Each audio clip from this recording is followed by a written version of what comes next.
जी, तो next and last topic और lecture is life cycles of products और services. तो इसमें ये बताया जा रहा है कि मोस्टली ज़्यादातर हमारी जो प्रोडक्ट्स और सर्विसेज हैं उनका कोई ना कोई उम्र होती है, लाइफ होती है। ठीक है, मोस्टली का वर्ड मैंने इसलिए इस्तेमाल किया क्योंकि अभी भी काफ़ी ऐसी प्रोडक्ट्स और सर्विसेज हैं, जैसे हमारे पास पेंसिल्स हो गई, छुरियाँ हो गई, ये ऐसी प्रोडक्ट्स हैं जिनके अगेंस्ट अभी लाइफ साइकिल कोई डिफाइंड नहीं है। ठीक है, इनकी डिमांड या सेल्स अभी भी वैसी चल रही हैं, बल्कि बढ़ती जा रही हैं। ठीक है, और हमें आगे नज़र नहीं आ रहा कि करीब में भी इसकी डिमांड में या सेल्स में कोई कमी आएगी।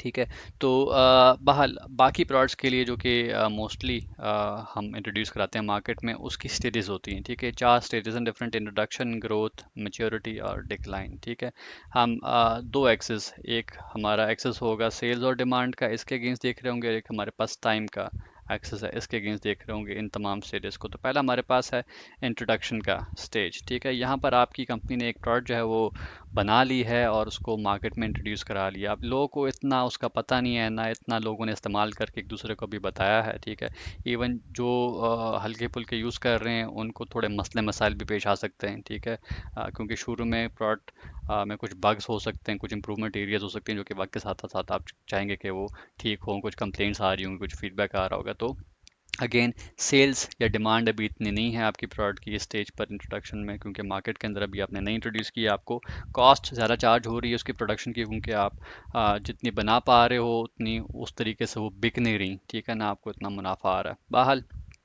अगर प्रोडक्ट आपकी रिलायबल होती है फिर भी, ठीक है, और मार्केट में compete कर पाती है, तो बहुत चांसेस होते हैं कि वो सेकंड स्टेज पे जाए, जिसका नाम है ग्रोथ। ठीक है, इस स्टेज में ये होता है कि अब काफ़ी लोगों को इश्तिहारात के ज़रिए या एक दूसरे से जान के पता लग गया है कि इस तरह की प्रोडक्ट आपकी कंपनी प्रोवाइड कर रही है और उसका ये फ़ायदे हैं, उसके जिस मकसद के लिए बनाई गई है वो भी पूरा कर रही है।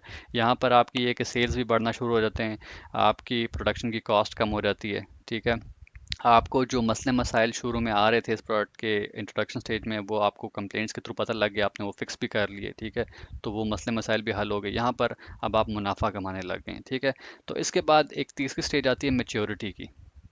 ठीक है, मैच्योरिटी में ये होता है कि आप अपनी सेल्स कह लें, आप अपनी प्रॉफिट्स कह लें, उसके पीक पर होते हैं। ठीक है, आप कंपटीशन से एक बड़े अच्छे नंबर के साथ compete भी कर रहे होते हैं।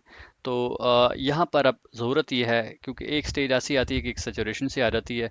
इसके बाद अगर यहाँ पर आप कोई ईजाद नई नहीं करेंगे, ठीक है, मतलब कोई इनोवेशन या क्रिएटिविटी या कोई और R&D, रिसर्च एंड डेवलपमेंट करके कोई नई आइडियाज़ नहीं लाएंगे, तो बहुत चांसेस हैं कि ये प्रोडक्ट जो है वो डिक्लाइन की तरफ जाना शुरू हो जाएगी। ठीक है, वो कस्टमर जो कि इससे यूज टू हो गए हैं, जिन्होंने इस्तेमाल कर लिया, बस वो अब चाहेंगे कि वो किसी और कंपनी की कोई और अच्छे फीचर्स के साथ प्रोडक्ट इस्तेमाल करें। इसकी अच्छी एग्जांपल हमारे पास एक टाइम में, अगर आपको याद, एक मोबाइल होता था ब्लैकबेरी के नाम से। ठीक है, ब्लैकबेरी के नाम से बड़ा मशहूर था और काफ़ी इसकी सेल्स होती थी।